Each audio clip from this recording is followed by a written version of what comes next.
1987 সালে 50 শয্যা নিয়ে যাত্রা শুরু হয় ঠাকুরগাঁও সদর হাসপাতালের। 1997 সালে সেটিকে 100 শয্যায় উন্নীত করা হয়। পরবর্তীতে 2018 সালে এটি 250 শয্যায় উন্নীত হয়। তবে বছরের পর বছর এই হাসপাতালে শয্যা সংখ্যা উন্নীত হলেও সেবার মান বাড়েনি।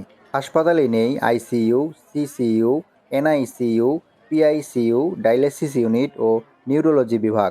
এতে ঠাকুরগাঁও জেলার 5 উপজেলার রোগীদের দুর্ভোগ পোহাতে হয়। ভুক্তভোগীদের অভিযোগ, উন্নত চিকিৎসা সেবার ব্যবস্থা না থাকায় রোগীদের নিয়ে যেতে হয় দিনাজপুর কিংবা রংপুর মেডিকেলে। দীর্ঘ সময়ের দূরত্ব অতিক্রম করতে গিয়ে পথেই রোগীর মৃত্যু হয় অনেক সময়। 250 শয্যা হাসপাতাল এটা। এখানে হাসপাতালে আইসিইউ, সিসিইউ কিচ্ছু নাই।